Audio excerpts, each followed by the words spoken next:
ये कहानी लग नाम के एक ऐसे आदमी की है जो कि एक असासिन था। उसने लाखों लोगों की जान ली और अच्छी खासी पॉपुलेशन कंट्रोल होने के बाद उसने सोचा कि अब मैं थक चुका हूँ, इसलिए मुझे रिटायरमेंट ले लेनी चाहिए। खैर वो रिटायरमेंट की सोच ही रहा था कि तभी जिस ऑर्गेनाइजेशन के लिए वो काम कर रहा था उन्हीं लोगों ने उसे धोखा दे दिया। और कोई मामूली धोखा नहीं था, उन लोगों ने उसकी जान ले ली। वैसे जान मतलब जिंदगी वाली जान। खैर ऐसा करने की वजह से लव एक मस्त गॉडेस से मिल पाया जिसने उसे एक नई लाइफ दी जहाँ लव के पास पावर्स होंगी। साथ ही उसे अपनी इस पिछली लाइफ के बारे में भी सब कुछ याद होगा। वैसे इस सीरीज की गॉडेस है वो बहुत समझदार है। वो लक को फोकट में कुछ नहीं दे रही है, बल्कि इसके बदले उसे एक और असासिन का मिशन पूरा करना होगा। खैर इसके बदले उसे हैम बनाने का परमिशन भी मिलेगी, इसलिए इट्स वर्थ इट। वैसे अभी कहानी की शुरुआत में वो उसी ऑर्गेनाइजेशन के लिए असासिन के काम कर रहा था। यह आज उसे मिशन मिला है कि उसे एक माफिया गैंग के टॉप मेंबर्स का सफाया करना है। वो इस काम में जुट जाता है और अपनी स्नाइपर गन लेकर धड़ाधड़ गोलियां चलाने लगता है। उसे इस काम में एक पार्टनर हेल्प कर रही थी जो उसे टारगेट की लोकेशन बताती जा रही थी और वो वहाँ पर गोलियों से उन सबको खत्म करता जा रहा था। कुछ माफिया अपनी जान बचाने के लिए एक कार के पीछे छुप जाते हैं, लेकिन लक की साइकिक एबिलिटी उन सब की लोकेशन बता देती है और वो कार के दूसरी तरफ से गोलियां चलाकर उन सबको आसानी से मार देता है। काम खत्म होते ही वो वहाँ से जाने लगता है, लेकिन तभी उसकी पार्टनर उसे रोक कर कहती है कि हमें तो सारे मेंबर्स को मारना था। इस पर लक कहता है कि नहीं, हमें ऑर्गेनाइजेशन ने सिर्फ टॉप मेंबर्स को खत्म करने का कहा था और वो काम पूरा हो चुका है। इससे ज्यादा मैं और कुछ नहीं कर सकता। मैं ऑर्गेनाइजेशन के ऑर्डर के मुताबिक काम करता हूँ, उससे कम या ज्यादा नहीं। तब वो लड़की पूछती है कि ऑर्गेनाइजेशन आखिर टॉप लीडर्स को ही क्यों मारना चाहती थी, क्यों सारे माफिया का सफाया नहीं करना चाहती। इस पर लक कहता है कि ये सीक्रेट ऑर्गेनाइजेशन है जो टॉप लीडर्स को मारकर खुद टॉप पर रहना चाहती है और सारे माफिया वर्ल्ड को कंट्रोल करना चाहती है। ये बताते हुए वो वहाँ से जाने लगता है, लेकिन तभी उसकी नजर एक ड्रोन पर पड़ती है। वो देखता है कि वो ड्रोन उन्हें ट्रैक कर रहा है। वो तुरंत उस लड़की के साथ कार में बैठकर चला जाता है। कार चलाते हुए लग उस लड़की को बताता है कि अब उनका मेन मिशन इस ड्रोन से बचना है, क्योंकि ये ड्रोन उन्हें मारने के लिए भेजा गया है। अब अगर हम किसी कार में रहें तो हमारा बचना थोड़ा सा मुश्किल होगा। इधर ड्रोन लगातार उनका पीछा कर रहा था, उधर लग कार के ऊपर गन को अटका कर कार का एक्सेलरेट दबा देता है, जिससे कार अपने आप चलने लगती है और इस बीच दरवाजा खोलकर दोनों कूद जाते हैं। उधर ड्रोन के ट्रैकिंग को फॉलो करते हुए मिलिट्री ट्रक्स का पीछा कर रहे थे। लग ने जो गन अटकाया था वो ऑटोमेटिकली चलती रहती है, जिसके हिसाब से मिलिट्री वाले भी फायरिंग करते रहते हैं और इन्हीं फायरिंग के कारण आखिरकार कार में ब्लास्ट हो जाता है और कार के परखच्चे उड़ जाते हैं। मिलिट्री वालों को लगता है कि लग और उसके साथी उस धमाके में मारे गए, जबकि वो दोनों अभी सही सलामत एक बड़े से पत्थर के पीछे छुपे थे। खैर जब सब कुछ शांत हो जाता है तब वो लड़की लग से वापस अपने बेस में चलने के लिए कहती है, लेकिन लग मना कर देता है। वो कहता है कि ड्रोन अभी भी हमारा पीछा कर रहा है, अगर उन्हें जरा भी भनक लगी कि हम लोग जिंदा हैं तो फिर हमारा यहाँ से बच निकलना और मुश्किल हो जाएगा। वो उससे कहता है कि हम दिन के समय बाहर निकलेंगे, उस वक्त ड्रोन का कैमरा ठीक से काम नहीं करेगा और हमारे लिए भागने में आसानी होगी। फिर लक की नजर लड़की के जख्मों पर पड़ती है जो कूदने के कारण लगी थी। वो उसकी मरहम पट्टी कर देता है और सोने के लिए लेट जाता है, लेकिन लड़की बार बार सवाल पूछ रही थी और उसे डिस्टर्ब करने लगती है, तो वो उसे चुपचाप रहने का कहता है और उसे बताता है कि ये उसका आखिरी टास्क था। इसके बाद वो उसी के जैसे 9 की असासिन को ट्रेनिंग देगा। ये सुनकर वो भड़क जाती है और कहती है कि मैं कोई ऐसी वैसी नहीं बल्कि अपने क्लास की टॉपर रह चुकी हूँ। इस पर लक कहता है कि अगर तुम्हारे जैसे टॉपर का ये हाल है तो बाकी क्लास वालों को तो शायद मेंढक भी ना मार सके। ये कहते हुए वो उसी की गन उसके माथे पर रखकर उसे धमकाता है और कहता है कि तुमसे तुम्हारे ही गन मैंने ले लिया और तुम्हें पता भी नहीं चला। ऐसे किसी पर भरोसा करोगी तो कुछ नहीं कर पाओगी। लड़की डर जाती है और अपनी जगह से हिलती भी नहीं। इसके बाद लक उसकी गन उसे वापस दे देता है और आराम से लेट जाता है। अब वो लड़की अपने गन को लक की तरफ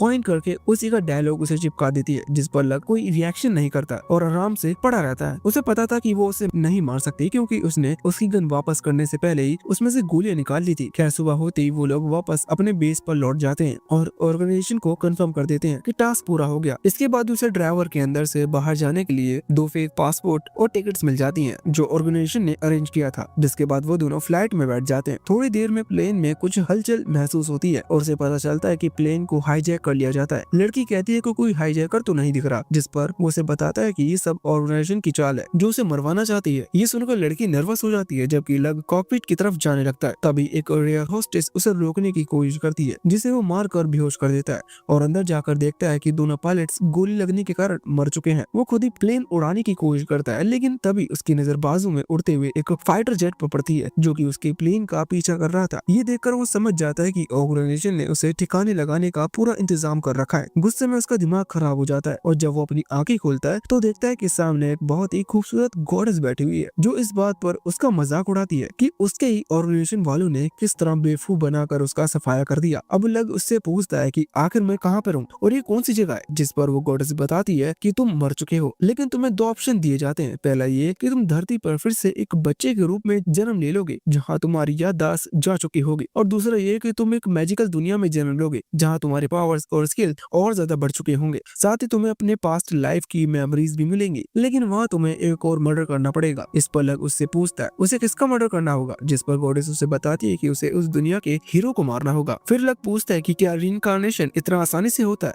जिस पर गॉडेस कहती है कि हाँ, रिइंकार्नेशन ऐसा ही होता है, बस सोल्स को अपनी मेमोरीज याद नहीं रहती, लेकिन कुछ खास सोल्स होते हैं जिन्हें दो ऑप्शन दिए जाते हैं जैसा तुम्हें दिए जा रहे हैं, लेकिन तुम कुछ ज्यादा स्पेशल हो, इसलिए तुम्हें पिछले जन्म की मेमोरीज भी याद रखनी होगी और तुम अगला जन्म भी अपनी मर्जी से ही जी पाओगे। यहाँ सब सुनने के बाद लग अपनी पिछली जिंदगी के बारे में सोचने लगता है कि कैसे उसने अपनी सारी जिंदगी एक ऑर्गेनाइजेशन के हाथों कठपुतली बनकर गुजार दी। उनके इशारों पर उसने कई सारे लोगों की जान ली, उनके हुक्म का गुलाम बना रहा, अपनी मर्जी से कुछ भी नहीं किया, और उसके बावजूद भी उसी ऑर्गेनाइजेशन ने उसे धोखा देकर मार डाला। अब वो अपनी नई जिंदगी को इस तरह नहीं गुजारना चाहता, बल्कि अपनी मर्जी से जीना चाहता है, जिस पर गॉडेस उसे कहती है कि वो अपनी जिंदगी अपने तरीके से जीने के लिए आजाद है, बस उसे पैदा होने से लेकर 18 साल के अंदर उस हीरो को मारना होगा, फिर वो अपनी जिंदगी जिस तरह से चाहे गुजार सकता है। ये कहकर वो उसके ब्रेन से सारी इंफॉर्मेशन फिट कर देती है, जिनमें उस दुनिया की लैंग्वेज, कल्चर और बाकी चीजें भी शामिल थी। आखिरी में लग गॉडेस से पूछता है कि आखिर वो हीरो को क्यों मरवाना चाहती है, जिसके जवाब में गॉडेस उसे बताती है कि वो हीरो इतना पावरफुल है कि डीमन लॉर्ड से पूरी दुनिया को बचा सकता है, लेकिन इस कामयाबी के बाद उसका दिमाग खराब हो जाएगा और वो दुनिया को ही बर्बाद करने लगेगा, इसलिए उसका मरना ही बेहतर है, लेकिन उसे तब तक मत मारना जब तक वो डीमन लॉर्ड को न हरा दे, क्योंकि वो पूरी दुनिया में इकलौता इंसान है जो डीमन लॉर्ड को हरा सकता है। इसके बाद गॉडेस लक को काफी सारे कार्ड्स दिखाते हुए बताती है कि इन सारे कार्ड में अलग अलग एबिलिटीज हैं, तुम इनमें से कुछ भी चुन लो। लक कुछ कार्ड्स चुन लेता है और गॉडेस उसे बोनस के तौर पर कुछ और मैजिकल एबिलिटीज को भी यूज करने का परमिशन दे देती है। इसके बाद वो उसे गुड लक कहते हुए उस मैजिकल दुनिया में भेज देती है जहाँ लक का रिइंकार्नेशन एक रॉयल फैमिली में हुआ था, जो वैसे तो एक रॉयल सर्जन थे, लेकिन सीक्रेटली असासिन गिल्ड चलाते थे। खैर काफी साल गुजर जाने के बाद जब लक थोड़ा सा बड़ा हो जाता है तो वो उसे अपने स्किल्स को डेवलप करने के लिए एक जंगल की तरफ चला जाता है, जहाँ दौड़ते हुए रैबिट्स को मारने की प्रैक्टिस करता है। वो पेड़ से उल्टा लटक कर रैबिट पर निशाना लगाता है और उसकी आंख पर तीर मारता है। उसके बाद जब वो उसे लेकर अपने घर आता है तो उसकी माँ बहुत ही ज्यादा खुश हो जाती है और उसके लिए रैबिट की कोई डिश बनाना चाहती थी, लेकिन लग उसे मना कर देता है और कहता है कि वो खुद ही इसे बनाना चाहता है। उसे खुद को स्ट्रॉन्ग बनाने के लिए प्रोटीन पाउडर की जरूरत थी, लेकिन यहाँ इस दुनिया में प्रोटीन पाउडर नहीं मिल सकता, इसलिए वो रैबिट के मीट से ही काम चला रहा था। डिनर में लग के फादर को उसके हाथ का बना हुआ मीट बहुत पसंद आता है और वो खुश होकर उसे बेसमेंट में मिलने के लिए बुलाते हैं, जहाँ वो अक्सर अपनी फिजिकल ट्रेनिंग लेता था। तो उसके फादर उसके सारे कपड़े उतरवा कर उसकी बॉडी को अच्छी तरह से चेक करते हैं, जैसे कुछ जानने की कोशिश कर रहे हो। उसके बाद वो उससे कहते हैं कि तुम्हारी आंखों का ऑपरेशन होगा, जो कि एक सीक्रेट ऑपरेशन है और हमारी फैमिली के अलावा इसके बारे में और कोई नहीं जानता। इस ऑपरेशन के बाद वो मैजिकल पावर्स और दूसरी कई सारी चीजें को अच्छी तरह से सेंस कर पाएगा। दरअसल ये ऑपरेशन कुछ और बड़ा होने के बाद किया जाता था, लेकिन लक की बॉडी बहुत ज्यादा स्ट्रॉन्ग थी, इसलिए इसी एज में उसकी सर्जरी करा दी गई, जिसके बाद उसकी आंखों में पट्टी लग गया और इस कारण उसकी माँ उसे खाना खिलाने लगी। लेकिन जब वो उसे दुलार से छोड़ने लगी तो वो दौड़कर अपने फादर के पास चला गया। उन्होंने उसकी आंखों से पट्टी हटा दी। अब लग जब अपनी आंखें खोलता है तो वो नोटिस करता है कि वो काफी दूर की चीजें भी बड़ी आसानी से साफ साफ देख पा रहा था, यानी उसका विजन काफी इम्प्रूव हो चुका था, यहाँ तक कि वो रात में भी सब कुछ क्लियर देखने लगा था। इसके बाद वो अपने फादर को देखता है और तब उसे पता चलता है कि वो उनके मन के अंदर चल रही चीजों को भी देख पा रहा था। अब उसके फादर उसे बताते हैं कि इन्होंने इसके लिए पर्सनल ट्रेनर को भी बुलाया है जो उसे मैजिक सिखाएंगे। ये सुनने के बाद लक काफी खुश हो जाता है। नेक्स्ट डे उसकी माँ उसे जबरदस्ती लड़कियों वाले कपड़े पहना देती है ताकि वो आने वाले ट्रेनर को वेलकम कर सके। जब ट्रेनर आती है तो लक देखता है कि वो एक छोटी सी बच्ची है जिसका नाम टिया था। टिया उसे गौर से देखने के बाद कहती है कि मैजिक सीखने के लिए तुम बहुत छोटे हो, पर तभी लक उससे कहता है कि तुम भी काफी छोटी हो, जिस पर टिया को गुस्सा आ जाता है और वो अपनी मैजिकल पावर का प्रूफ दिखाने के लिए एक्सप्लोजन मैजिक क्रिएट करती है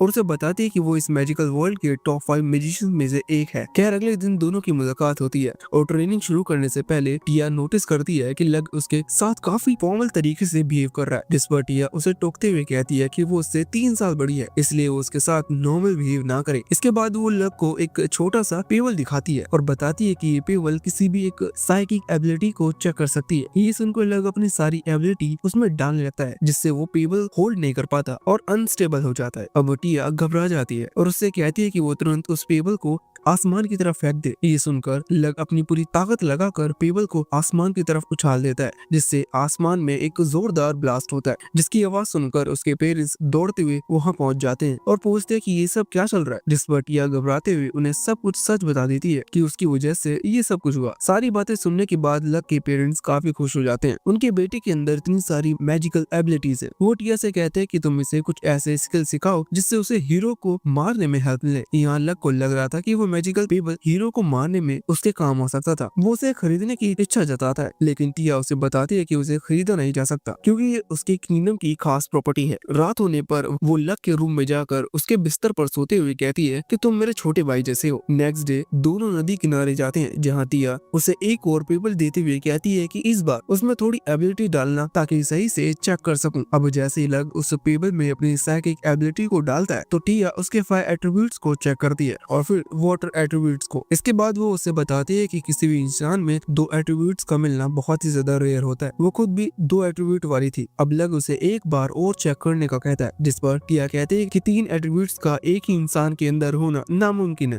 लेकिन उसके कहने पर जब वो उसे फिर से चेक करती है तो ये देखकर वो हैरान हो जाती है कि लक के पास सारे के सारे एट्रीब्यूट्स थे। इसके बाद टिया उसे एक जगह पर बिठाकर उसके सेंसेस को अवेकन करते हुए उसे अपनी एबिलिटीज पर फोकस करना सिखाती है और जब वो उसमें कामयाब हो जाती है तो देखते हैं कि उसके पास कुछ और भी एबिलिटीज आ चुकी थी। अब टिया उसे बताती है कि वो जितना ज्यादा अपने माइंड पर फोकस करेगा उतना ही ज्यादा उसकी साइकिक एबिलिटी बढ़ती जाएगी। इसके बाद वो एक छोटे से स्पेल के जरिए कॉपर क्रिएट करके दिखाती है, लेकिन यही स्पेल जब लग यूज करता है तो वो प्रोनाउंसिएशन की मिस्टेक के कारण वो एक बेढंगा कॉपर क्रिएट करता है। उस रात सोने से पहले वो दिन भर सीखी हुई चीजों को एक डायरी में लिखता है और तभी टिया फिर से उसके पास सोने के लिए आ जाती है। नेक्स्ट डे काफी प्रैक्टिस करने के बाद फाइनली वो टिया की तरफ फाइन कॉपर क्रिएट करने में कामयाब हो जाता है और टिया उसकी लर्निंग स्पीड से काफी खुश हो जाती है। अब लग उससे कहता है कि दोबारा से प्रोनाउंसिएशन में मिस्टेक ना हो, इसलिए वो स्पेल को बोलने की जगह उसे लिख कर दे। टिया ऐसे ही करती है, जिसके बाद लग मैजिक स्पेल का यूज करके आयरन क्रिएट करता है और इसके साथ ही जब वो बाकी स्पेल को चेक करता है तो वो देखता है कि सारे स्पेल में बहुत थोड़ा सा डिफरेंस है। वो टिया को बताता है कि सारे स्पेल ऑलमोस्ट सेम ही है, बस उनके आइटम्स में ही डिफरेंस है। अगर हम इन्हें थोड़ा मॉडिफाई भी कर लें तो गोल्ड भी क्रिएट कर सकते हैं। पहले तो टिया को कुछ भी समझ नहीं आता, लेकिन जब लग उसे स्पेल को मॉडिफाई करते हुए चैंट करने के लिए देता है तो टिया उसे चैंट नहीं कर पाती और उसे हेडेक होने लगता है। ये देखकर लग को लगता है कि शायद ये मैजिक स्पेल उसे खुद ही चैंट करना होगा। ये सोचकर जब वो मैजिक स्पेल को चैंट करता है तो उसके हाथ में गोल्ड का छोटा सा बिस्किट आ जाता है। इस कामयाबी के बाद वो स्पेल में थोड़े से चेंजेस करता है, जिससे कि टिया भी उसे चैंट कर लेती है और उसके हाथ में भी सोने का बिस्किट आ जाता है। इससे दोनों ही काफी ज्यादा खुश थे। लग का जोश अब काफी बढ़ चुका था, इसलिए वो कुछ और कॉम्प्लेक्स मटेरियल्स क्रिएट करने की कोशिश में लग जाता है और अपने स्पेल से एक मैजिक राइफल क्रिएट करके उससे मैजिकल बुलेट भी चलवाता है। वही टिया भी उस स्पेल से कई सारी चीजें क्रिएट करने लगती है। अब ये सब देखकर लग सोचने लगता है कि क्या वो इस स्पेल का यूज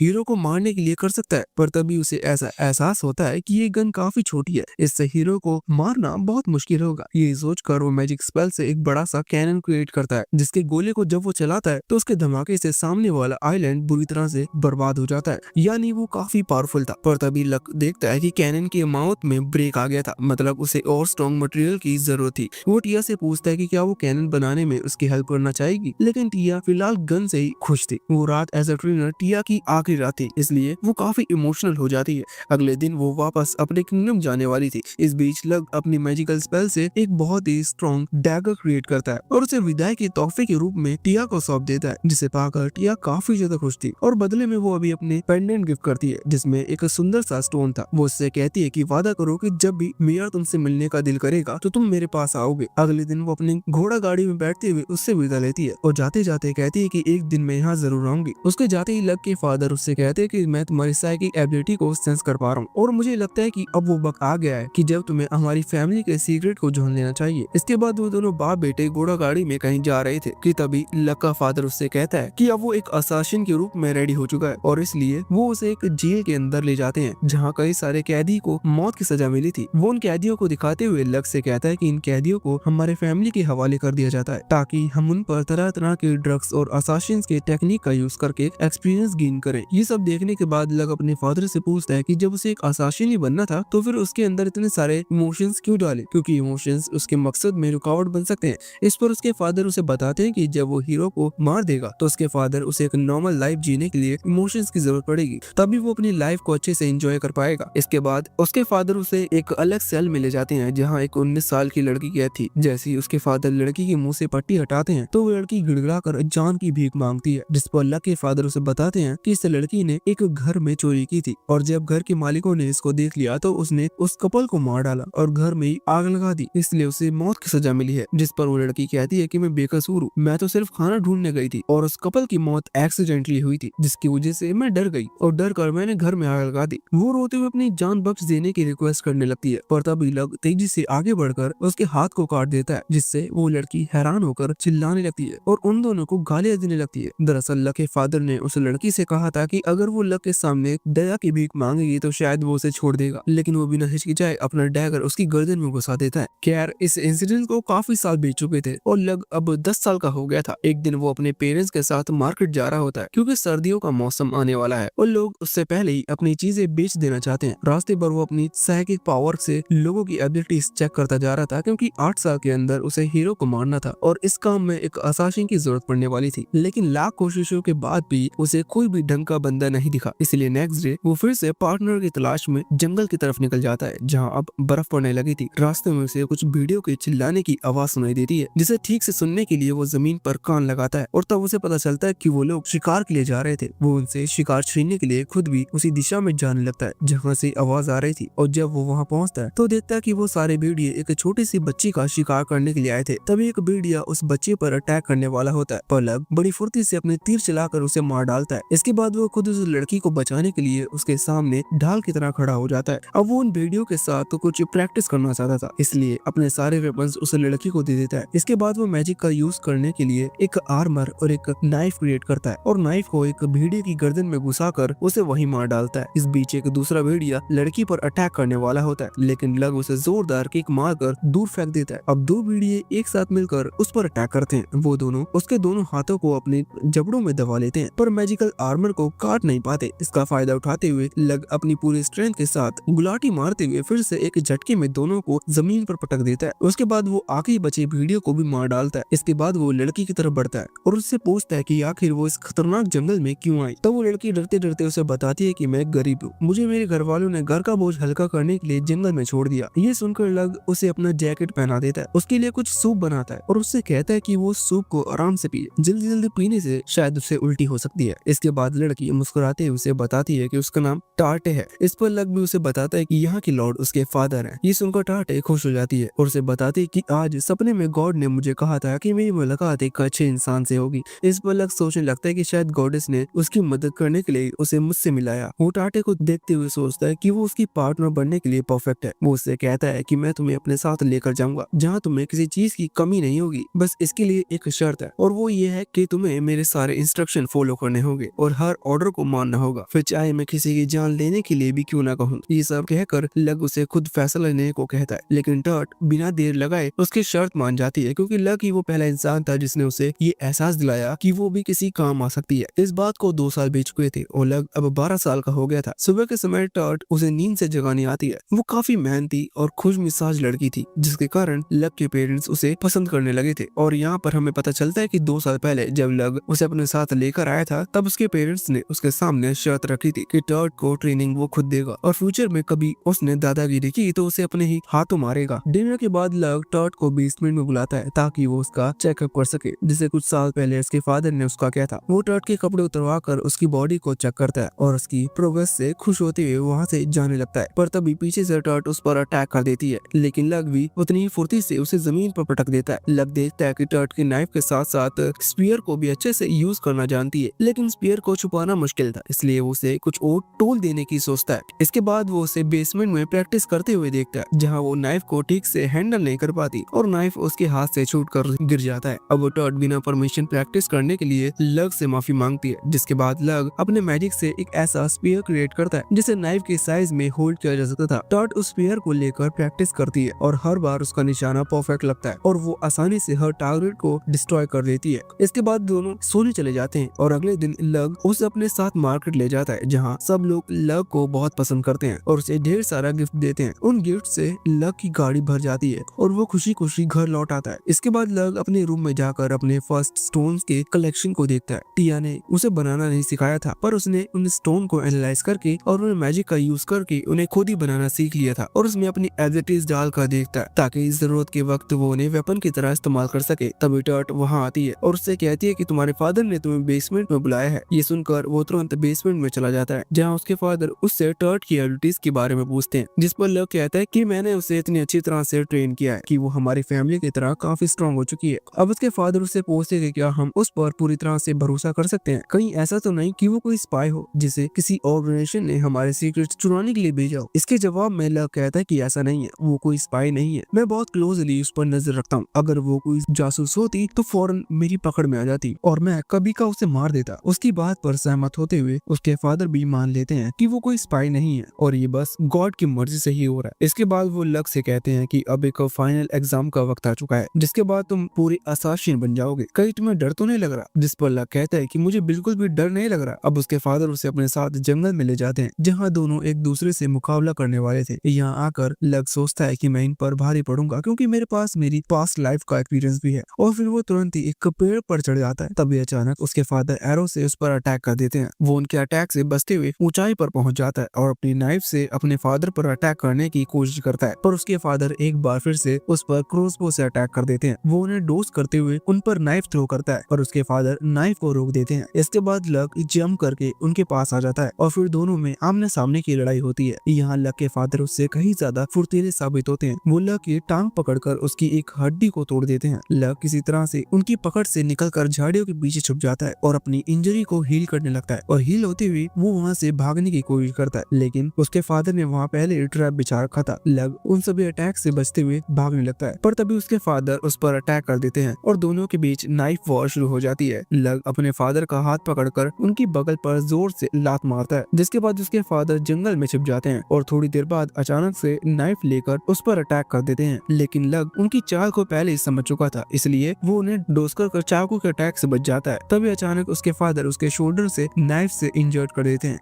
बदले में लक भी उनकी गर्दन पर चाकू रख देता है और इस तरह आखिरकार लक की जीत होती है। फिर दोनों बाप बेटे जंगल से बाहर आ जाते हैं जहाँ टाटे उन दोनों के लिए चाय बना रही थी। यहाँ आकर लक के फादर उसके जख्मों पर पट्टी बांधते हुए उससे कहते हैं कि मैंने अपनी तरफ से तुम्हें सब कुछ सिखा दिया और तुम अब एक कंप्लीट असासिन बन चुके हो और अपने मिशन पर जाने के लिए तैयार हो। अब वो लक को अपने साथ एक ऐसे बदमाश अमीर आदमी को मारने के लिए लेकर जाते हैं जो अपने पैसों के बल पर लड़कियों का शोषण करता है। वो दोनों से मारकर खिड़की से बाहर कूद जाते हैं। उस रात वो कई सारे असासिन्स को अंजाम देते हैं, किसी को जहर देकर मारते हैं तो किसी को जिंदा जला देते हैं, कुछ को तो इस तरह मारते हैं कि लोगों को उनकी मौत एक एक्सीडेंट की तरह लगे और उन पर कोई शक भी ना कर सके। नेक्स्ट डे लक के फादर उसे एक नोवेल से मिलाने ले जाते हैं जो उसका टीममेट रहता है। वहाँ से लौटते समय उसके फादर उसे एक आखिरी ट्रायल के बारे में बताते हुए कहते हैं कि तुम एक राइस मर्चेंट के यहाँ उनकी नाजायज औलाद बनकर 2 साल रहना होगा जिससे तुम भी एक मर्चेंट बन जाओगे और ये स्किल तुम्हें फ्यूचर असासिन्स में हेल्प करेगी क्योंकि अक्सर नोबल्स मर्चेंट को अपने घर इनवाइट करते हैं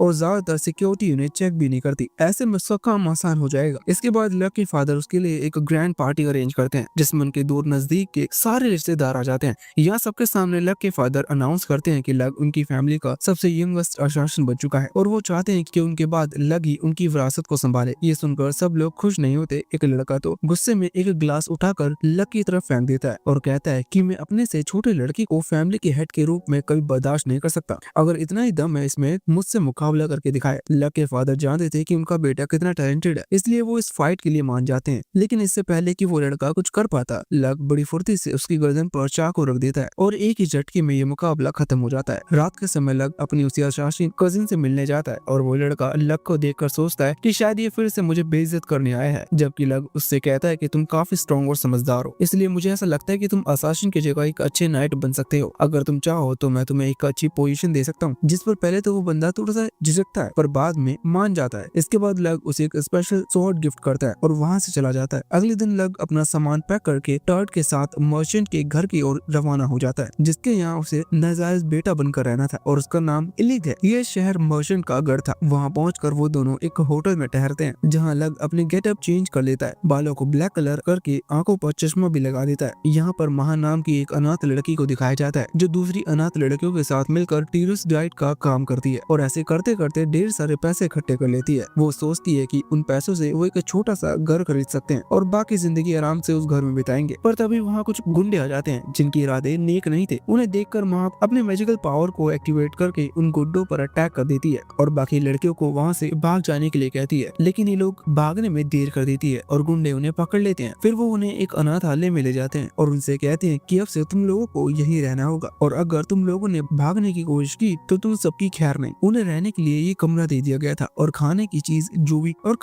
भी पोटली में दी गई थी, जिससे उन्हें खुद ही खाना बनाना था। अगले दिन उन्हें ढेर सारा काम दिया जाता है, जिसे करते करते उन्हें काफी ज्यादा वक्त गुजर जाता है। जब वो लोग कपड़े सीने बैठते हैं तो एक लड़की को सुई चुभ जाती है और वो कुछ देर काम करना बंद कर देती है। पर तभी एक बंदा उसे लात मारकर गिरा देता है, जिसे देखकर दूसरी लड़की उसे बचाने आती है। तब वो बंदा उसे भी लात मारकर गिरा देता है और बेहोश करके एक कमरे में डाल देता है और सबसे कहता है कि अगर फिर कभी तुम में से किसी ने भी मेरे खिलाफ जाने की हिम्मत की तो तुम्हारा भी यही अंजाम होगा। शाम के वक्त जब सारी लड़कियां खाना बना रही होती हैं तो एक बंदा उनके पास आता है और माँ के साथ एवा को बाहर बुलाता है। वहाँ जाने पर वो एवा के सारे कपड़े उतरवा कर उस पर ठंडा पानी डालता है। इसके बाद उसे काफी रिवीलिंग ड्रेस पहनने को देता है और फिर वहाँ से उसका मेकअप करवा कर उसे एक रईस आदमी के साथ भेज देता है। ये सब देखने के बाद रात को वहाँ ठीक से सो नहीं पाती। उसे बार बार एवा का ध्यान आता है। सुबह होने पर एवा जब लौट कर आती है तो माँ उसके पास जाती है, लेकिन एवा अपने चेहरे को छुपा लेती है और रोते हुए माँ से कहती है कि वो उसे ना देखे। अब ये सब चीजें एवा के साथ रोज होने लगती हैं।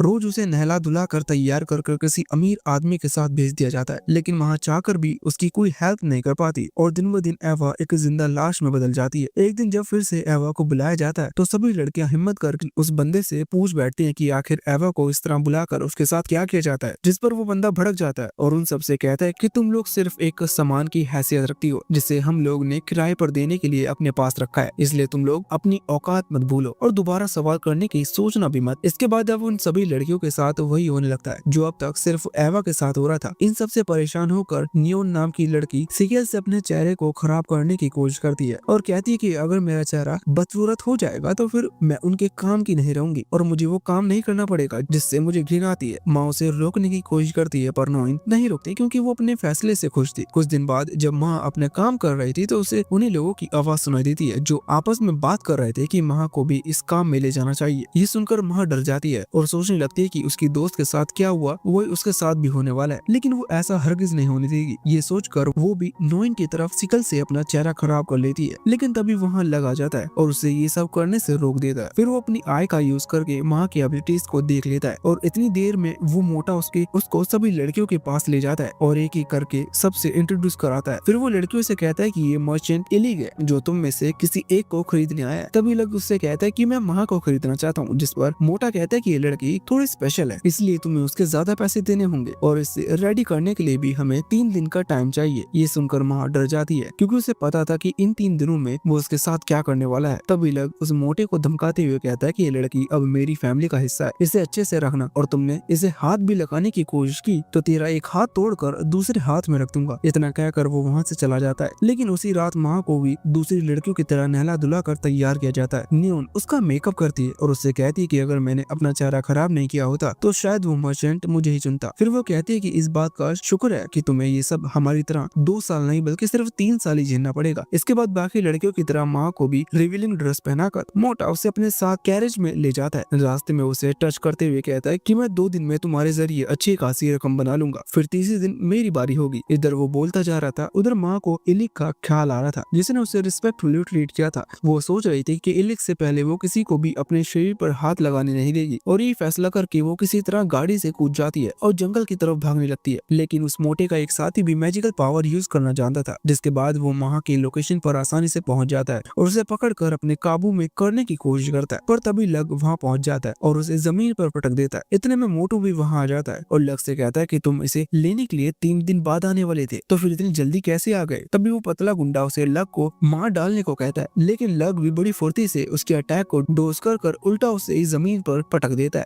इसके साथ ही वो उसके हाथ को भी बीच में से तोड़ देता है। अपने साथी की बुरी हालत देखकर मोटू लग पर अपने चाकू से अटैक करने आता है, लेकिन लग इस बार भी खुद को बचा लेता है और मोटू को कसकर पकड़ लेता है और उसकी गर्दन पर वही चाकू रख देता है। इधर टर्ट लड़कियों का यूज करने वाले हरामखोरों को पकड़ने के लिए खुद उन्हीं लड़कियों जैसे गेटअप करके इस रईसजादे से मिलने जाती है और जब वो बंदा उसकी तरफ बढ़ता है तो पुलिस उसे अरेस्ट कर लेती है। इसके बाद लग उस ऑर्फनेज में आकर एवा का चेहरा ठीक कर देता है। इसके बाद वो माँ को अपने साथ लेकर वहाँ से चला जाता है। इस इंसिडेंट को कई महीने बीत जाते हैं। लग अपनी नई फैमिली के साथ काफी अच्छी जिंदगी गुजार रहा था। उसके नए फादर लॉर्ड पेलर लग को बताते हैं कि मैंने सारे डॉक्यूमेंट्स रेडी कर लिए हैं और माँ को तुम्हारी छोटी बहन के रूप में अडॉप्ट कर लिया है, इसलिए अब तुम दोनों भाई बहन की तरह अच्छे से रह सकते हो और बिना किसी को शक हुए मेरा काम संभाल सकते हो। ये कहकर वो उसे एक रूम में ले आते हैं और उसे एक स्टोर का प्लान दिखाते हुए बताते हैं कि मैंने कुछ समय पहले एक लिक्वायर का काम शुरू किया था, लेकिन वो अच्छी तरह से नहीं चला, इसलिए मुझे वो सब बंद करना पड़ा। अब तुम अगर चाहो तो इस शॉप को चला सकते हो। लग उसकी बात मान लेता है। कुछ देर बाद नाश्ता करते हुए लग दोनों लड़कियों टर्ट और माँ को अपना प्लान बताता है कि मैं इस शॉप को चलाना चाहता हूँ और इसके लिए मुझे तुम दोनों की हेल्प की जरूरत पड़ेगी। हमारे दो मकसद होंगे, पहला ये कि हमें ढेर सारे पैसे कमाने हैं ताकि ये शॉप कभी बंद न करनी पड़े, और दूसरी ये कि हमें अपनी शॉप पर कोई ऐसी चीज बेचनी होगी जिसे खरीदने के लिए रईस लोग शॉप पर आए।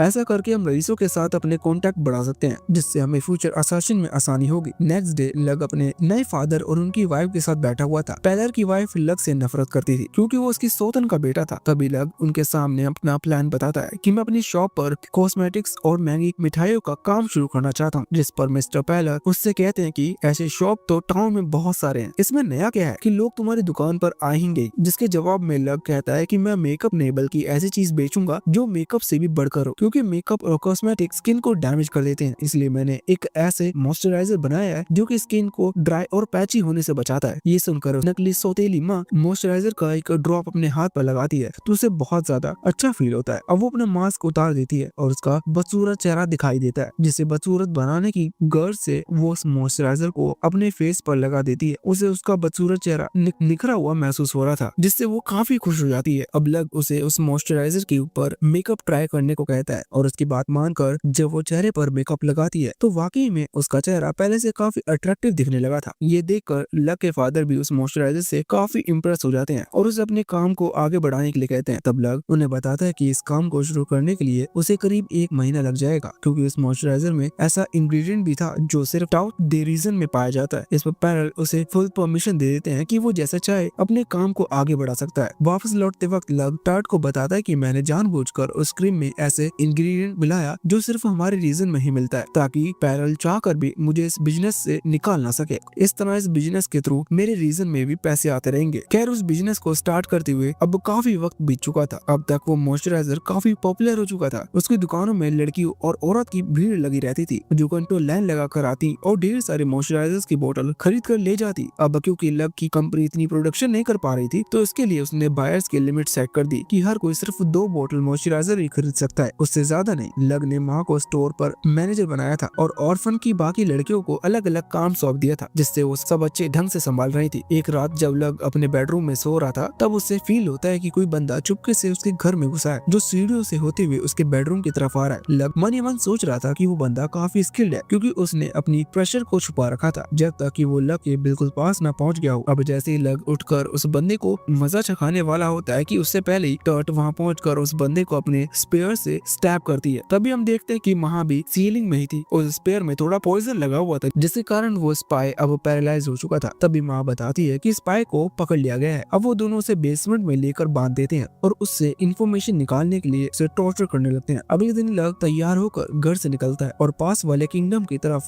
रवाना हो जाता है। ये वही किंगडम था जहाँ टिया रहती है। वो हर महीने उससे मिलने के लिए जाया करता था। वहाँ पहुंचकर लग उड़ते हुए सीधा उसकी खिड़की के सामने आ जाता है। उसे देखकर टिया बहुत ज्यादा खुश होती है और ढेर सारे पेपर लग के हवाले करती है, जिसमें उसने कई सारे मैजिक स्पेल्स लिखे थे। उनमें से एक स्पेल लग को काफी इंटरेस्टिंग लगता है, जिसे वो टिया से दिखाने के लिए कहता है। टिया उसकी बात मानकर उसे स्पेल दिखाती है, जिसमें वो किसी भी ऑब्जेक्ट को स्पेल के थ्रू क्रिएट कर सकती थी। कुछ देर बात करने के बाद टिया को चॉकलेट का एक डब्बा गिफ्ट करता है, जिसे देखकर वो हैरान हो जाती है, क्योंकि इस दुनिया में चॉकलेट जैसी चीज कभी बनी ही नहीं थी। खैर बातचीत करते हुए काफी समय बीत जाता है और धीरे धीरे रात हो जाती है, यानी अब लग के वापस जाने का समय आ गया था। वो घर लौटकर माँ और टार्ट के साथ सो जाता है। सुबह होने पर दोनों लड़कियां उसे जगाती हैं तो उन सबको एक अजीब सी स्मेल महसूस होती है। तभी लग को याद आता है कि वो सपने में कुछ ज्यादा एक्साइटेड हो गया था। ये सुनकर दोनों लड़कियां उसे चिढ़ाने लगती हैं। इस बात को कुछ दिन बीत जाते हैं। एक दिन लग अपनी शॉप पर बैठा चाय की चुस्कियां ले रहा था कि तभी वहाँ टर्ट आ जाती है। यहाँ इस बात का खुलासा होता है कि लग टर्ट को अक्सर वॉर पर भेजा करता था, जिससे उसकी ट्रेनिंग होती है और टर्ट वापसी में अक्सर अपने साथ कुछ नए नए चीजें लाया करती थी। इस बार वो अपने साथ जंग में मरे हुए सैनिकों की शर्ट के बटन्स लेकर आई थी। लग एक तरफ तो टर्ट को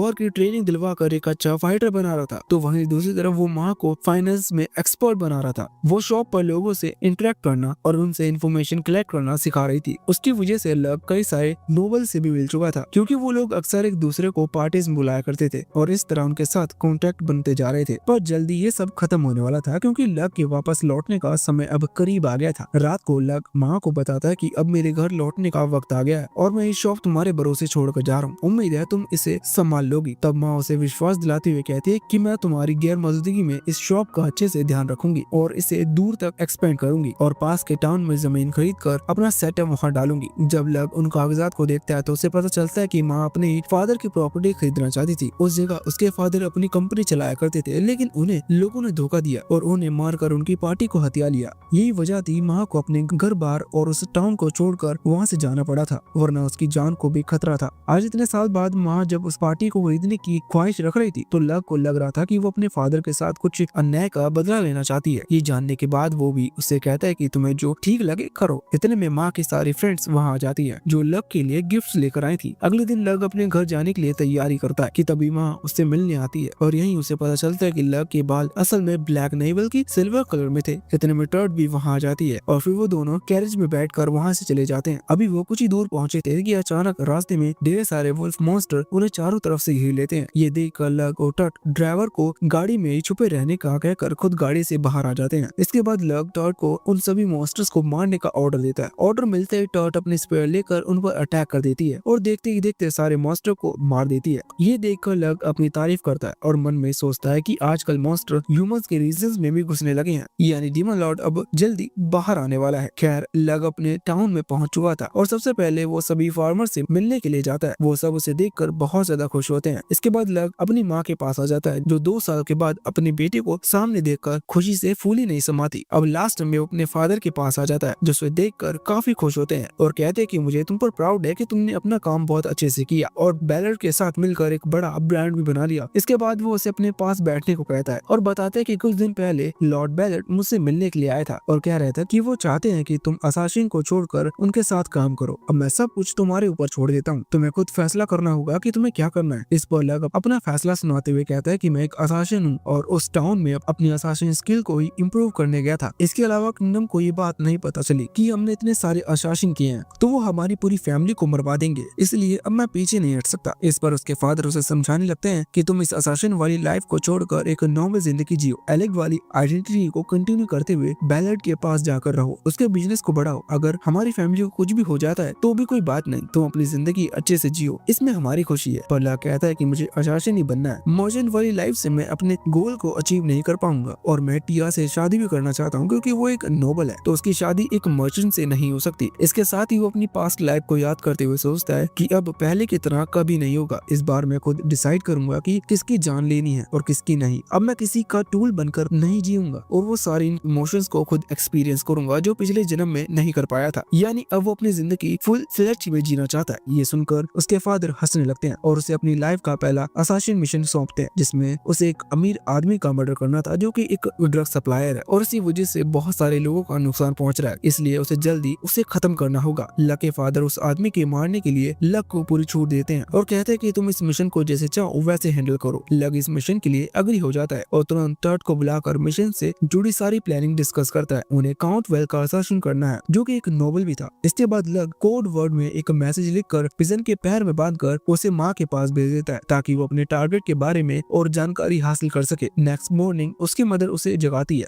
और कुछ खूबसूरत लड़कियों की पिक्चर उसे दिखाती है जिसमें लक को किसी एक लड़की को चुनना था जो उनकी बहू बन सके और उन्हें पोता पोती दे सके। लक मना कर देता है। तब वो उससे पूछती है कि क्या टर्ट ही उनके पोता पोती की माँ बनने वाली है। ये सुनकर टर्ट शर्मा जाती है और कहती है कि अगर लक ऐसा चाहता है तो मैं तैयार हूँ, लेकिन लक उसके लिए भी मना कर देता है। रात को दोनों अपने मिशन के लिए तैयार होकर निकलते हैं और बिना किसी सवारी के दौड़ते ही किंगडम तक जाने लगते हैं जिसमें उन्हें सुबह हो जाती है और लक उसे बताता है कि मर्चेंट के बाद आगे सेकंड ग्रे मर्चेंट टाउन है। इसके बाद जब वो लोग सिटी में एंटर करते हैं तो उन्हें बहुत सारे घायल सोल्जर भीख मांगते हुए दिखाई देते हैं। इसकी वजह ये भी थी कि सभी नोबल्स ड्रग्स के बदले अपने पार्टनर्स को मिलिट्री सीक्रेट्स भी बता देते थे। जब वो दोनों एक गली से गुजर रहे होते हैं तब एक लड़की उन्हें गूसबेरी जैम बेचने की कोशिश करती है। ये सब देखकर लक उस पर शक हो जाता है। अब किसी को उन पर शक ना हो इसलिए दोनों एक कपल की तरह बिहेव करते हैं। इसके बाद लक जब उस जैम जैम को टेस्ट करता है तो उसे पता चलता है कि उसमें ड्रग्स है। इसके बाद वो उसके हाथ से टोकरी छीनकर जमीन पर गिरा देता है। ये देखकर वहाँ कुछ गुंडे आ जाते हैं, लेकिन टर्ट और लग मिलकर उन सभी की अच्छी कुटाई कर देते हैं। इसके बाद लग जैम बटोर रही उसी लड़की से पूछता है कि वो क्या कर रही है। वो लड़की कहती है कि अगर मैं ये ड्रग्स लेकर अपने घर नहीं गई तो मेरी माँ मुझे बहुत मारेगी। अपने बचाव के लिए वो लग और टर्ट को भी अपने साथ अपने घर ले जाती है, जहाँ उसकी माँ एक ड्रग एडिक्टेड बन चुकी थी। जब वो लड़की अपनी माँ को बताती है कि वो उसके लिए ड्रग नहीं ला पाई तो उसकी माँ उसे मारने लगती है। तभी लग उसके सामने आकर लड़की को बचा लेता है और एक प्रेशर पॉइंट दबाकर उसकी माँ को बेहोश कर देता है। इसके बाद वो उस लड़के से कहता है कि अब तुम्हारी माँ के शरीर को ड्रग्स की जरूरत नहीं पड़ेगी, लेकिन उनके दिमाग के बारे में मैं कुछ नहीं कह सकता। इसके बाद लग और टर्ट वहाँ से चले जाते हैं और जब वापस अपने घर आते हैं तो देखते हैं कि लग की मॉम ने उसी की कंपनी से कॉस्मेटिक मंगाया है और उन कॉस्मेटिक के साथ माँ ने लग के लिए एक लेटर भी भेजा था, जिसमें उसने उस काउंट के बारे में लिखा था कि वो उस ड्रग माफिया का मेन बॉस है। साथ ही वो ड्रग्स से शरीर पर होने वाले नुकसान के बारे में बताते हुए कहती है कि इस घिनौने क्राइम के लिए उसे कानूनन कोई सजा भी नहीं मिल सकती, क्योंकि उसे काफी सारे हाई रैंक ऑफिसर्स का सपोर्ट मिला है, इसलिए वो इस धड़ल्ले से अपना बिजनेस चला रहा है।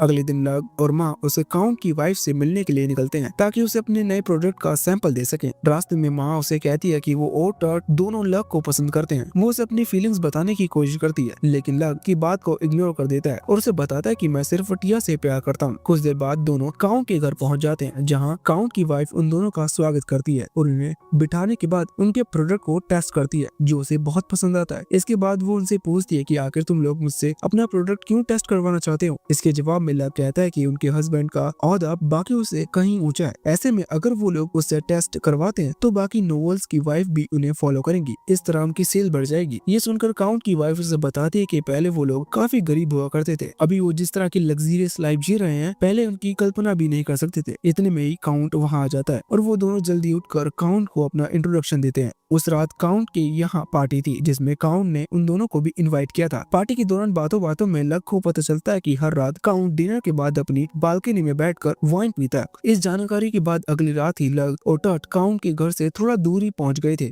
जहां से वो अपने विजन का इस्तेमाल करके काउंट की एग्जैक्ट पोजीशन को लोकेट कर सकता था। इसके बाद वो मैजिक से अपनी स्नाइपर गन को निकाल लेता है और वहां अपनी पोजीशन पर बैठकर काउंट के बालकनी में आने का वेट करने लगता है। टर्ट भी टारगेट की तरफ देख ही रही थी। थोड़ी देर में काउंट बालकनी में आता है। उसे देखते ही लग बिना झिझक के एक गोली उसके सर में दे मारता है। उसका निशाना अचूक काम खत्म करके लग जाने ही वाला होता है कि तभी उसे काउंट की बीवी दिखाई देती है, जो काउंट को मरा हुआ देखकर रो रही थी। ये देखकर लग को बुरा लगता है, पर टर्ट उसे याद दिलाती है कि काउंट एक बुरा आदमी था जिसका मरना सही था। इसके बाद वो दोनों वहाँ से चले जाते हैं और इस घटना को कई महीने बीत जाते हैं। एक दिन लग टर्ट के साथ एक आइलैंड पर आता है, जहाँ वो दोनों अपनी मैजिकल स्किल की प्रैक्टिस करने वाले थे। वहाँ पर महक पहले ही मौजूद थी। वो उन दोनों को देखकर कहती है कि मेरे पास एक गुड न्यूज है और एक बैड न्यूज। इसके बाद वो सब लोग कैरेज में बैठकर कहीं जाने लगते हैं। रास्ते में माँ उसे काफी सारी इन्फॉर्मेशन देती है। वो उसे एक ऐसे मैजिक स्पेयर के बारे में बताती है जिसे डिस्ट्रॉय नहीं किया जा सकता। वो उसे खरीदने के लिए नेगोशिएट करती है और जिस बंदे के पास ये स्पेयर है उसका नाम स्टैंटा मैग्नस है। उसके पावर को देखकर लगता है कि शायद यही हीरो है। इसके बाद वो लक को बुरी खबर सुनाती है और वो ये थी कि उनके पड़ोसी किंगडम में ही सिविल वॉर शुरू हो चुकी थी, जिसमें टिया की फैमिली भी हिस्सा लेने वाली थी और मैग्नस ही इन रिलीबियस का लीडर है। ये खबर सुनने के बाद लक थोड़ा सा परेशान हो जाता है और टिया से मिलने जाता है। जब वो उसके वॉर के बारे में पूछता है तो टिया उसे बताती है कि इस वॉर से मुझे कोई खास इफेक्ट नहीं पड़ने वाला, क्योंकि वॉर हमारे किंगडम से काफी दूर हो रही है और वैसे भी मेरे पास कई सारे मैजिक स्पेल्स हैं जिनसे मैं खुद को प्रोटेक्ट कर सकती हूँ। लग उसे बताता है कि रिबिलियस के पास एक बहुत ही स्ट्रॉन्ग सोल्जर है जो शायद हीरो हो सकता है, जिसे हराना आम ह्यूमंस की बस की बात नहीं है। इसलिए तुम्हें और तुम्हारी फैमिली को एक सेफ किंगडम में चले जाना चाहिए और इस वॉर के खत्म होने तक वही रहना चाहिए। लेकिन टिया उसे साफ मना कर देती है और कहती है कि मैं अपने लोगों को इस मुसीबत की घड़ी में अकेला छोड़कर नहीं जा सकती और अब तुम इस बारे में कुछ मत कहना। इसके बाद दोनों डेट पर निकल जाते हैं। लोगों को शक ना हो इसलिए टिया ने भी अपने बाल कलर कर लिए थे। वो दोनों शहर में जाकर एक गेम खेलने लगते हैं जिसमें टिया को टॉयज पर निशाना लगाना था। वो एक टेडी बियर पर निशाना लगाती है। उसका निशाना परफेक्ट लगता है और वो टेडी बियर को जीत लेती है। इतने में टिया को भूख लग जाती है और वो दोनों लंच करने के लिए एक रेस्टोरेंट में आ जाते हैं, जहाँ खाने के बाद वो वहाँ से निकल जाते हैं। तभी उन्हें सीढ़ियों पर एक छोटा सा बच्चा रोता हुआ नजर आता है। पूछने पर वो बच्चा उन्हें बताता है कि वो अपनी माँ से बिछड़ गया है। वो दोनों अपने मैजिक स्पेल का यूज करके उसकी माँ की लोकेशन को ट्रैक करते हैं और फिर उस बच्चे को उसकी माँ तक पहुँचा देते हैं। इसके बाद टिया कहती कहती है कि यहाँ पास ही एक हॉट स्प्रिंग बात है, क्यों ना हम वहाँ जाकर अपनी थकान उतार ले। इस पर लग उससे कहता है कि क्या वहाँ मेल और फीमेल के लिए अलग अलग एग्रीमेंट है, जिस पर टिया कहती है कि नहीं, सब एक ही जगह पर जाते हैं, जिस पर लग नर्वस हो जाता है। तब टिया उसे बताती है कि मैंने पूरी जगह बुक कर ली है, इसलिए फिलहाल हम दोनों के अलावा यहाँ कोई और नहीं होगा। स्प्रिंग के पास पहुंचकर वो दोनों अपने कपड़े उतार देते हैं और पानी के अंदर उतरकर खेलने लगते हैं। अचानक टिया का पैर फिसल जाता है तो लग उसे संभाल लेता है और उसे पानी में फ्लोट करना सिखाता है। फिर वो एक दूसरे का हाथ पकड़कर काफी देर तक तैरते रहते हैं। इस बीच टिया उससे कहती है कि वो अपने लोगों को वॉर में अकेला नहीं छोड़ सकती। तब लग उसे वादा करता है कि वो भी इस वॉर में उसकी हेल्प करेगा। शाम को दोनों एक दूसरे को अलविदा कहते हैं। लग कहता है कि मैं जल्दी तुमसे मिलने आऊंगा। इस पर टिया कहती है कि अब मैं बिजी होने वाली हूँ, इसलिए जब मैं अवेलेबल रहूंगी तो मैं तुम्हें बता दूंगी। इसके बाद दोनों अपने अपने घर की तरफ चल देते हैं। इसके बाद हम देखते हैं कि टाउन में सभी लोग अपने कपड़े उतार लेते हैं और हम देखते हैं कि वो सारे के सारे लोग असल में सोल्जर्स थे। और यहाँ हमें पता चलता है कि टिया ने लग से झूठ बोला था कि वो सिर्फ मैनेजमेंट का काम देती है। असल में वो भी वॉर में हिस्सा लेने वाली थी और उसे महसूस हो रहा था कि अब शायद वो लग से दोबारा कभी नहीं मिल पाएगी। उधर लग जब अपने घर पहुंचता है तो देखता है कि एक घायल आदमी जमीन पर पड़ा है और उसके पेरेंट्स उसके आसपास बैठे हैं। तब इसके फादर उसे बताते हैं कि उन्हें एक असासिन मिशन दिया गया जिसे लग ही पूरा कर सकता है। इस पर लग उनसे पूछता है कि आखिर मुझे किसको मारना है, जिस पर वो उससे कहते हैं कि तुम्हें टिया को मारना होगा। ये सुनकर लग शॉक्ड हो जाता है। इससे पहले कि वो कुछ कहता, फादर उसे बताते हैं कि असासिन रिक्वेस्ट खुद टिया के फादर ने की है, क्योंकि उनका मिशन मैजिक पर डिपेंड करता है। ऐसे में अगर टिया दुश्मनों के हाथ लग गई तो वो उसका गलत इस्तेमाल करेंगे, इसलिए अगर उसे बचाना है तो हमारे पास सिर्फ एक ही रास्ता है कि हम दुनिया के सामने ये शो करें कि टिया असासिन हो चुकी है और फिर उसे चुपके से इस किंगडम के बाहर भेज देना होगा। अपने फादर की पूरी बात सुनने के बाद लग इस बात को अंजाम देने के लिए तैयार हो जाता है, क्योंकि उसने टिया से प्रॉमिस किया था कि वो हर हाल में उसका साथ देगा, फिर चाहे कैसी भी परेशानी क्यों न हो। इसके बाद लग के फादर उसे बताते हैं कि टिया असल में उसकी मॉम की भतीजी है और इस तरह टिया लग की कजन भी हुई। सारी बातें सुनने के बाद लग वहाँ से जाने ही वाला होता है कि तभी वहाँ पर टॉट आ जाती है और वो भी उसके साथ जाने को तैयार हो जाती है, लेकिन लग उसे कहते हुए मना कर देता है कि रास्ता काफी लंबा होने वाला है और मुझे वहाँ जल्दी पहुँचना है। तब टॉट उससे कहती है कि भले ही मैं तुम्हारी स्पीड और स्किल्स की बराबरी नहीं कर सकती, पर फिर भी अपनी मैजिक पावर के साथ तुम्हें थोड़ी हेल्प तो कर ही सकती हूँ। इस बात पर लग मान जाता है और उससे कहता है कि तुम किस तरह मेरी हेल्प कर सकती हो, बताओ। इस पर वो लग के लिए एक बैरियर बना देती है,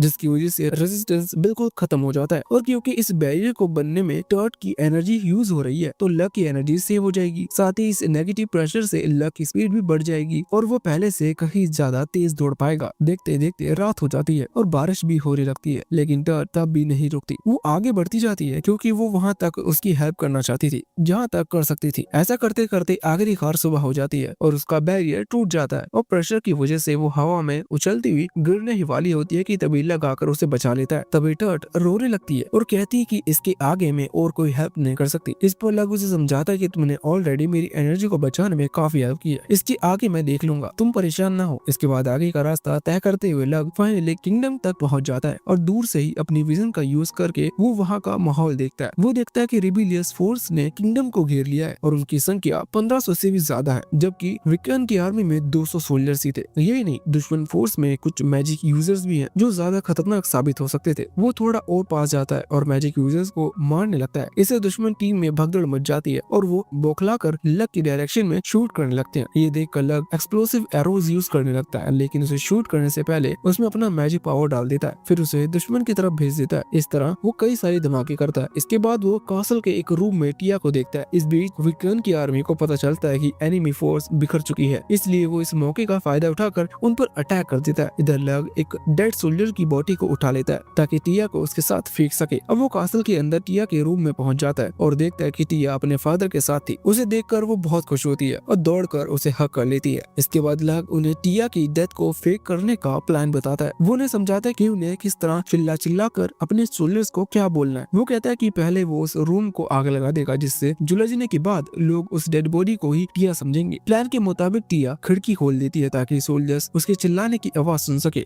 लेकिन इससे पहले ही वो लोग इस प्लान को एग्जीक्यूट कर पाते लग किसी अनजान खतरे को सेंस कर लेता है। तभी वो देखता है कि मैजिक स्पेल से भरा हुआ एक बड़ा सा स्पीयर उनकी तरफ आता है। वो जल्दी से टिया को खिड़की से हटाकर दूर कर देता है। तभी वहाँ पर एक जोरदार धमाका होता है जिसमें खिड़की समेत उस रूम का एक बहुत बड़ा हिस्सा उड़ जाता है, लेकिन वो तीनों किसी तरह से बच गए थे। तभी लग देखता है कि उनके सामने काफी स्ट्रॉन्ग सा एक नाइट खड़ा है। लग को बहुत गुस्सा आता है और उसी गुस्से में वो अपने कैनन क्रिएट करके उस पर अटैक कर देता है, जिसमें बहुत जबरदस्त धमाका होता है। लेकिन लेकिन सबको ये देखकर हैरानी होती है कि उस धमाके के बावजूद नाइट पहले की तरह ही सही सलामत खड़ा हुआ है, बस उसके सर पर हल्की सी चोट आई थी। इसके बाद लग अपने विजन का यूज करके नाइट के पावर्स को देखने की कोशिश करता है, तो उसे पता चलता है कि वो नाइट फिजिकली स्ट्रॉन्ग होने के साथ साथ काफी सारे मैजिक पावर्स भी पॉजेस किए हुए था। ये सब देखकर लग काउंट से कहता है कि इस बंदे पर कोई भी अटैक काम नहीं करेगा। ये सुनकर काउंट उससे कहते हैं कि तुम टिया को लेकर यहाँ से चले जाओ, क्योंकि अब हम उसकी डेथ को फेक नहीं कर पाएंगे, इसलिए हमें इस बंदे से ही लड़ना पड़ेगा। लेकिन तभी वो नाइट बोलता है कि जिसने भी मुझ पर अटैक किया था वो मेरे सामने आए, मैं उसके साथ बैटल करना चाहता हूँ, क्योंकि मुझे उसकी पावर गजब की लगती है, और अगर वो बंदा सामने नहीं आएगा तो मैं यहाँ मौजूद सभी लोगों को मार डालूंगा। लेकिन अगर वो बंदा बैटल में मुझसे जीत गया तो मैं अपनी फोर्स को लेकर हमेशा के लिए यहाँ से चला जाऊंगा और फिर कभी वीकेंड पर अटैक नहीं करूंगा। इसके बाद वो नाइट खुद को स्टैंटा मैग्नस नाम से इंट्रोड्यूस करता है और उसकी एबिलिटीज को देखकर लक समझ जाता है कि ये वही हीरो है जिसके बारे में माँ ने उसे बताया था। लक को पता चलता है कि उसे लड़ाई में हराना आसान नहीं है, लेकिन उसके पास इसके अलावा कोई ऑप्शन भी नहीं था। तो लक अपने मैजिकल पावर से एक बड़ी सी बुलेट बनाकर उसे आसमान की तरफ भेज देता है। ये देखकर टिया को टेंशन होने लगती है और वो लक को समझाते है कि वो नाइट से मुकाबला करके अपनी मौत को दावत देने की भूल ना करे। इस पर लक उससे कहता है कि मैं कोई नाइट नहीं हूँ, मैं एक असासिन हूँ, और असासिन होने के नाते उससे फाइट करना मेरा फर्ज है। वो काउंट के साथ उस नाइट से मिलने चला जाता है और उससे कहता है कि अगर मैं जीत गया तो तुम्हें अपना वादा पूरा करना होगा। लेकिन स्टैंटा को यकीन था कि लक उससे नहीं जीतने वाला, जबकि लक को पूरा भरोसा था कि वो वही जीतेगा। वो मन ही मन उस मेटल के गिराने का इंतजार करता है और उसका वक्त बर्बाद करने की कोशिश करता है। साथ ही वो टिया के फादर को वहाँ से दूर जाने को कहता है और नाइट को बातों में उलझाए रखता है। वो एक सिक्का उछालते हुए नाइट से कहता है कि जैसे ही सिक्का जमीन पर गिरेगा हमारी लड़ाई शुरू हो जाएगी। स्टैंटा को पता नहीं था कि ये सारी चीजें सिर्फ उसे डिस्ट्रैक्ट करने के लिए की जा रही है, और जैसे ही वो सिक्का जमीन पर गिरता है वो बड़ा सा मेटल आसमान से सीधा उस नाइट के ऊपर आ गिरता है, जिसकी वजह से एक बड़ा सा धमाका होता है और इतनी हीट जनरेट होती है जितनी की न्यूक्लियर वेपन से होती थी। खैर लक को इस वेपन के बारे में अपनी पास्ट लाइफ से पता चला था, जब एक कंट्री ने इस वेपन को एक सैटेलाइट के थ्रू जमीन पर छोड़ा था, लेकिन फ्रिक्शन की वजह से वो वेपन जमीन तक नहीं पहुंच पाया और आसमान में खत्म हो जाया करता था। जबकि लक ने इस काम को बड़ी आसानी से अंजाम दिया, क्योंकि उसके पास मैजिकल पावर थी जिसकी मदद से उसने रेसिस्टेंस को पूरी तरह से खत्म कर दिया था। लेकिन वो धमाका इतना खतरनाक था कि टिया और उसके फादर को